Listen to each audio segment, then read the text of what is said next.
Hello, everybody. This is Jeannie for the Afrikan Superstar, and I have my highly esteemed guest, Miss Kobe. I've had the pleasure of connecting with Kobe in the guest house I've been staying in here in Nairobi, Kenya. So, Kobe, just introduce yourself to my channel. Who are you? Where do you come from? I am Kobe, and I come from America, California, and then I started traveling and started in Asia, worked my way through Europe, and then my way to Africa. Wow. So how long have you been traveling? Since February 4th. Now, I keep telling you guys about these rich people here in Africa. I'm not rich. Because you guys think I'm rich, but you guys see me on the channel going to work like all the time. No, I'm not. Kobe's been chilling since February. No, I've been working and traveling and. Anyway, let's talk about, so you've traveled over Asia, you've traveled here to Africa, and I kind of want to talk more or less about the African portion. My channel is a Pan-African channel, it's pro-Black. We talk about, things for Black people like us.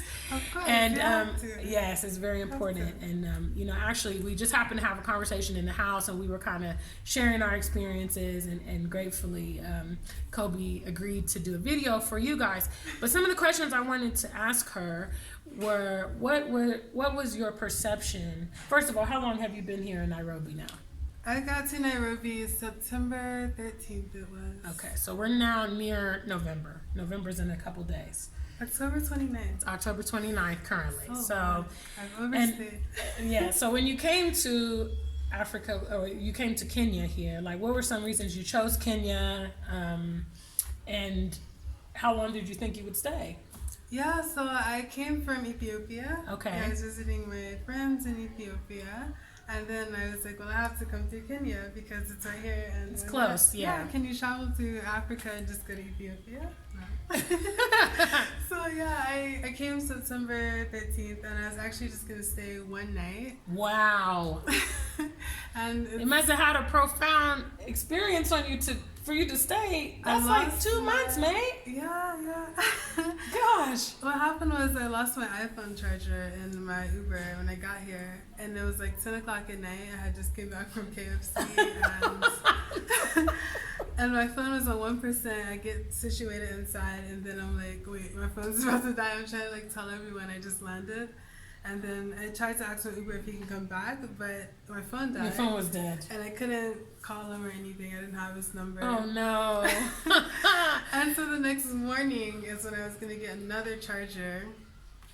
And there's none around here. Okay, you couldn't find any chargers. No, I had to go to the city. Okay. And I was like, well, I'm going to check out, but if I go to the city, that's a whole nother mission. Yeah. And then I'm going to want to explore the city for the day. Yeah. And everything. So I decided, I was like, I'll just go to the city and I'll stay explored in the city, and I loved it. And here we are. I never came back. So how's your experience been in Kenya? How have the people been? How have they received you? Yeah. What is it like being? I mean, obviously, I think Kenya is probably different than Ethiopia. A lot different. It's a lot more advanced in a few ways. Wow. Okay. Yeah, they have.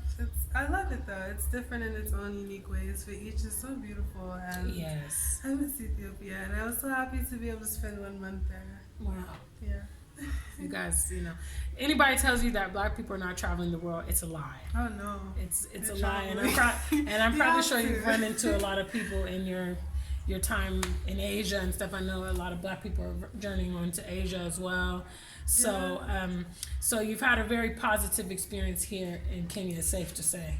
For the most part, yeah. Yes. It's definitely cultural differences, yes. But it's interesting overcoming them in different ways and learning more about them. It definitely makes you more awake and opens your eyes more to new experiences and different things. And every place is going to be different, but I think it's about adapting and just kind of coming in very open-minded and just experiencing what there is to experience. So what was your perception of Africa? You're coming from California. What city did you live in, California?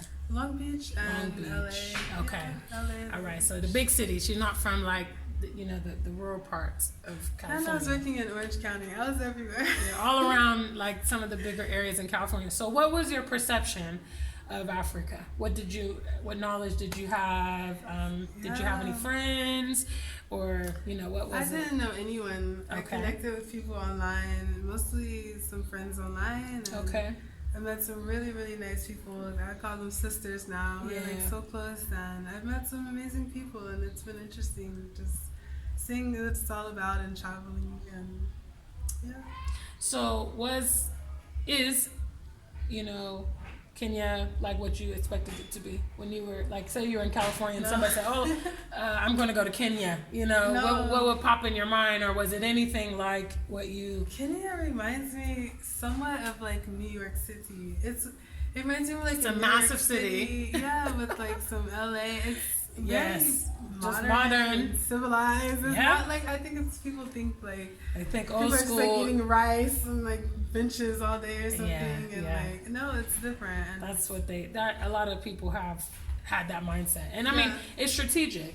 I think it's done strategically to kind of deter. One thing you mentioned when we spoke earlier, where you said that people didn't really, from America, they wouldn't have the desire. Some people just didn't have the desire to go to Africa because they're not seeing anything attractive. No, it's not as popular, which it needs to be more popular. It needs to be. I think everyone should visit at least once if they can. Yeah, Africa. They have definitely. It's not really like, it's not advertised like popular. Come here, like no one's. It needs to be more broadcasted, I think. Yeah, and as far as like you've spoken about the amenities, you've been around the world at this point. You've been to many locations. Are you lacking amenities here? And no, do you lack a shelter, electricity, food? No, it's different. Do they have transportation? Are you able to get, the tattoos? Hey, the tattoos are different. Hey, Caribou, Kenya. And also, how does it feel? I mean, you came from Asia, so touching on Asia, obviously you probably stood out a little bit more out there than here. They so surprised they see a person that's a few shades like different color than them. Everybody's not white, of white skin, and they're like. So it's like you're a spectacle out there a bit. You stand out. They take a photo, or they would even just do like this. I've heard that. Me personally, I really haven't had much of a desire. My channel knows because I tell them all the time I'm not really for the Asia life. Yeah.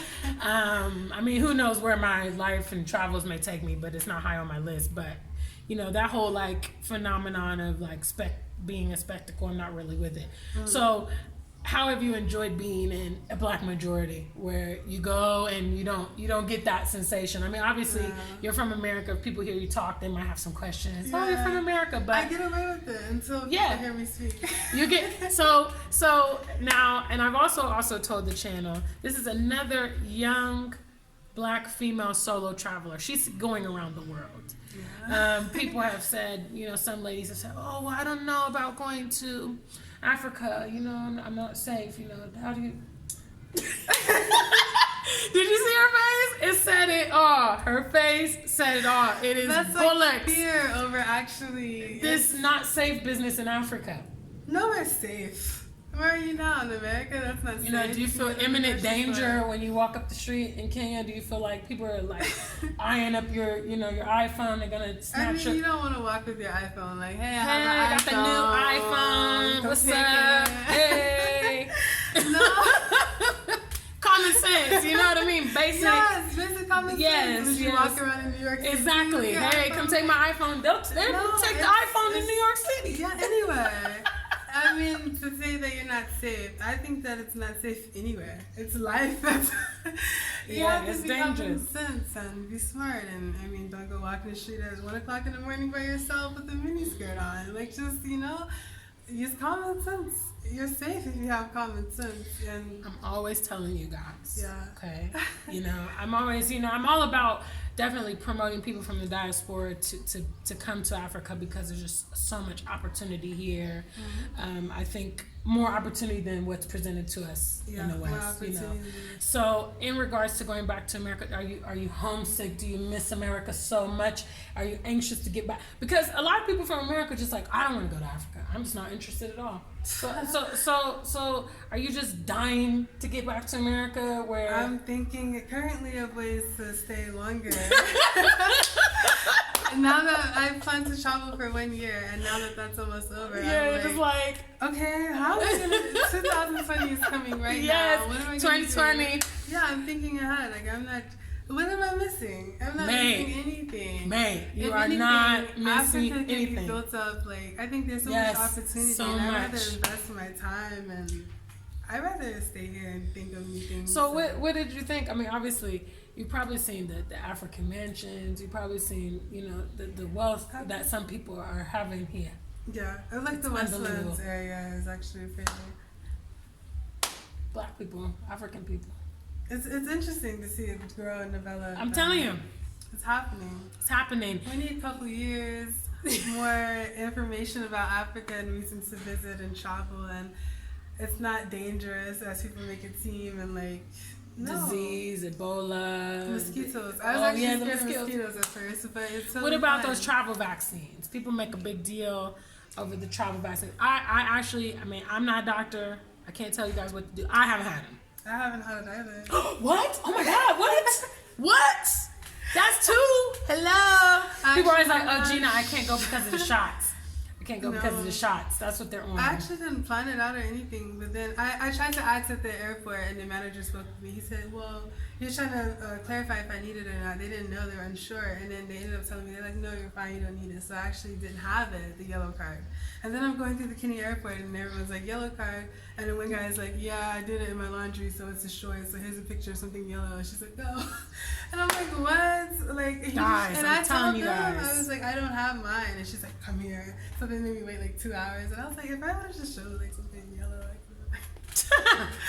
But yeah, I mean, I haven't got bit by mosquitoes. I mean, it may be like a safety issue. You have like outlook things or something. You don't look like you're coming down with Ebola or anything. No, I'm perfectly fine. You don't have like the yellow fever or anything. No, it's totally fine. Malaria or nothing like that. Fine. So since you're here, you've been drinking, you've been eating. Of course, you've been here a couple months. Yeah, you've been eating. Chapati. Yeah. Okay, she's alive, guys.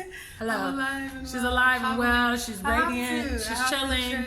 You guys, like some people make it a big deal to come to Africa. It's really not. It's not. It's like less excuses, and we're just going right. for it. Just like go and live your best life. Before like we're here. Late. Before it's right. too late. Like time flies by. I can't believe it's already been 10 months already. So let me ask you this.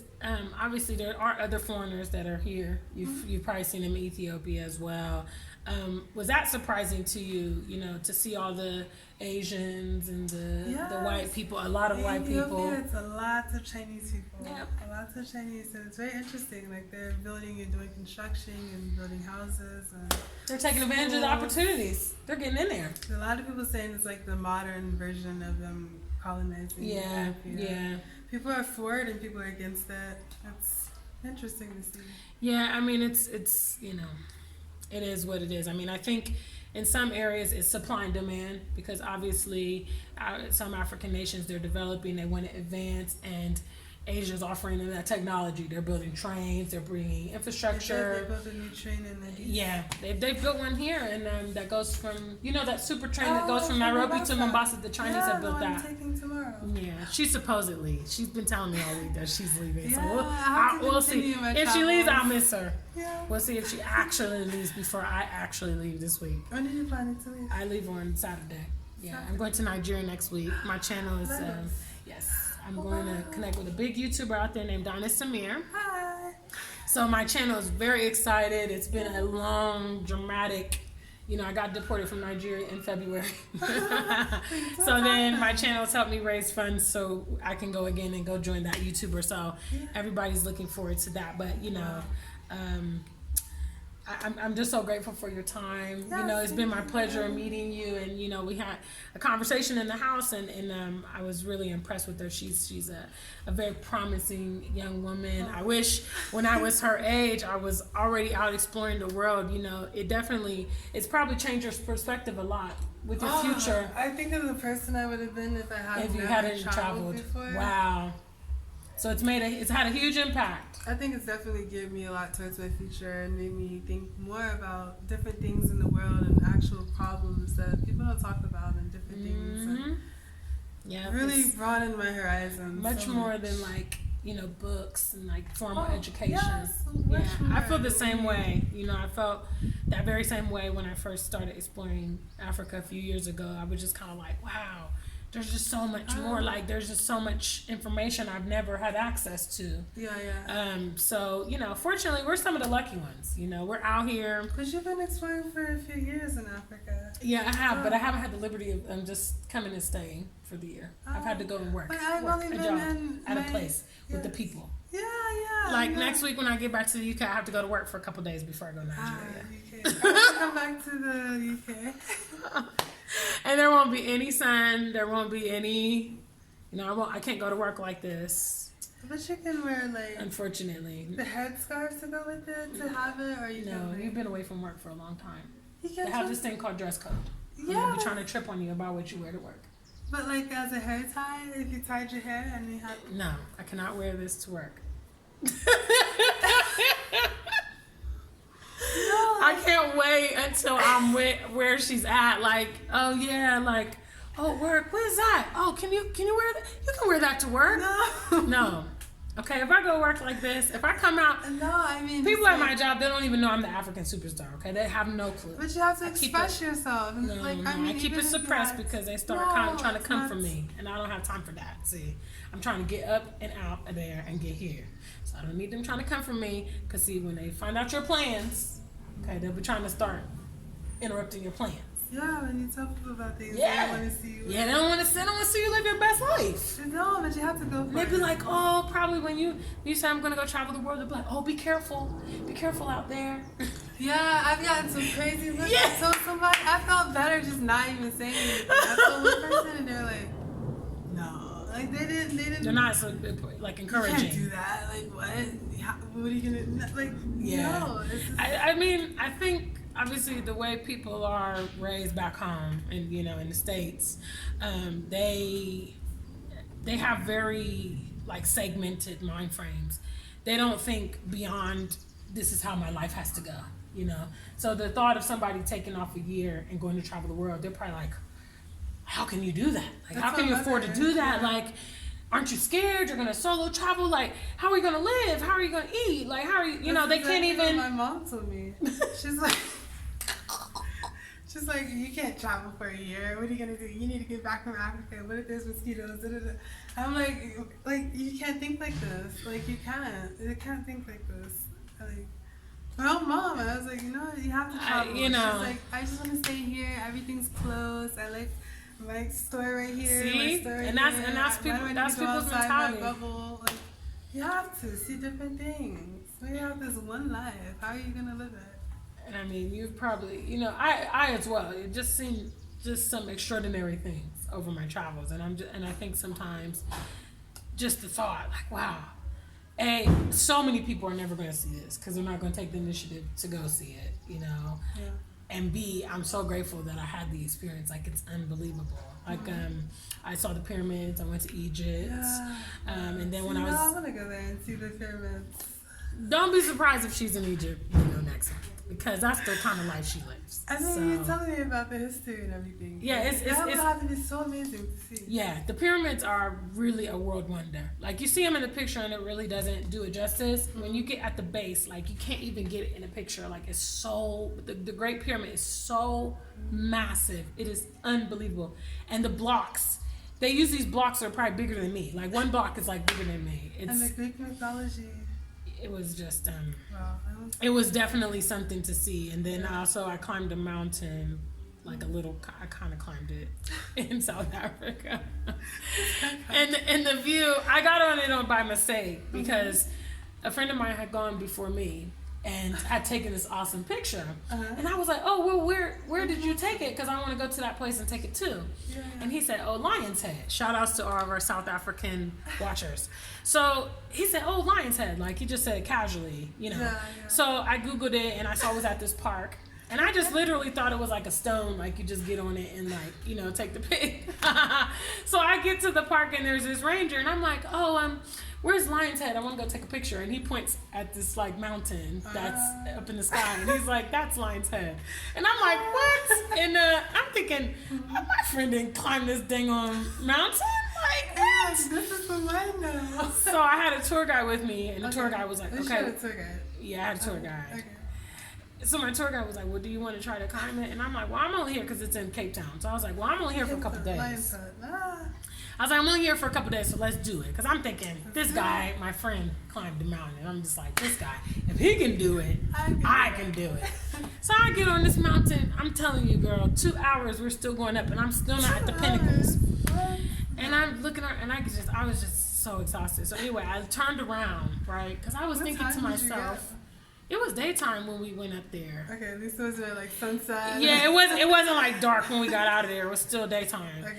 I went in November because I remember the American election was on when I was traveling that month. I took the whole month of November. Trump. When he was, this was back in 2016. Okay. So because I was thinking to myself, I'm like, why would anybody ever climb this mountain? Like, this is horrible. You know what I mean? Like, I'm not the nature-y kind. Yeah.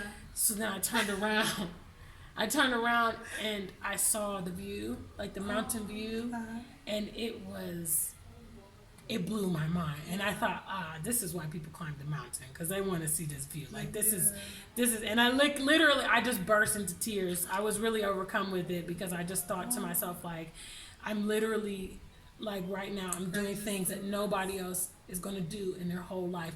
I'm seeing things nobody, like... Most people, average people... Like a mountain, South Africa, you know, like, I mean, how many people are doing that, you know? Yeah. So it was anyway, got off topic.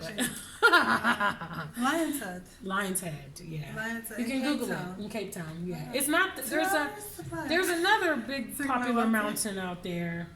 I can't think of the other one because the Lion's Head is a smaller one. There's a bigger, more popular one that has like a cloud around it. But anyway, yeah. So our travels, you know, at least my travels, I know yours as well. Life-changing. Yeah, I mean, Ethiopia is definitely a place I want to go because I've heard there's just so much history. Did you go to Lalibela when you were there? No, the church. What? You didn't go to Lalibela? How could you go to Ethiopia? We have to go sometime. Man, that's like my number one on my Ethiopian list. I was watching a documentary and I saw pictures. I was like, what? That's a world wonder. Yeah, can't believe you didn't go there. It's like a UNESCO National Heritage. So did you see? You had to go to some of the ancient sites. Did you see like the steles and everything? The big tall. What? Anyway, I see. I heard they have so much ancient stuff over there. I went to Dizover. Okay.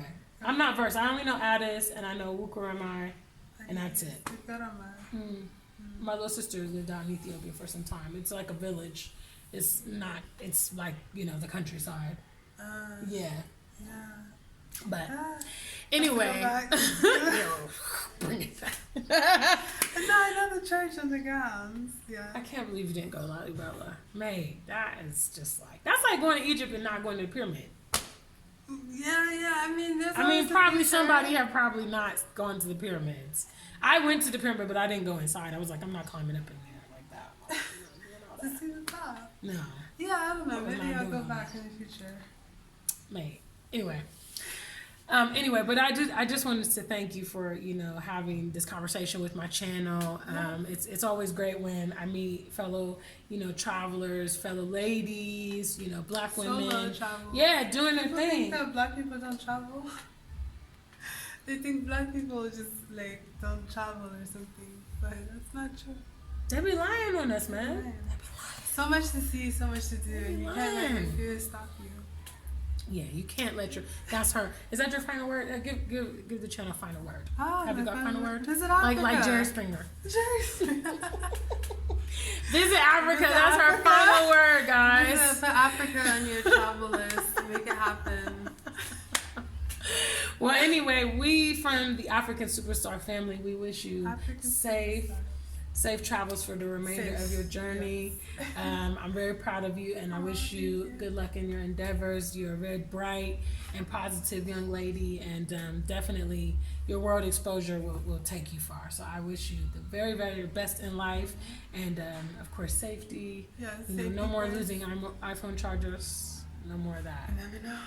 That's a critical thing right there. When you're traveling, it's like your phone's charge gets zapped. I don't know.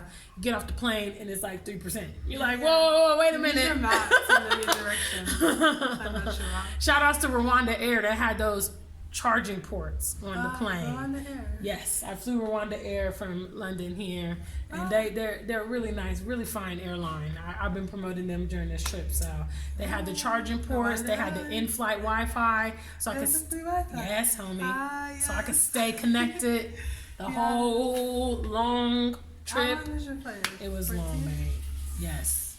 Yep. It's worth it. It's worth it. Yeah, it was worth it. Definitely. I love Kenya. I'm already looking forward to my next time. And I was just thinking, like, I wish I could just stay. Like, I wish I could just be like you, like tomorrow. You know, that's our hashtag, tomorrow. Oh, Gina, when you leaving? Oh, tomorrow. Tomorrow never comes. Tomorrow. Yeah.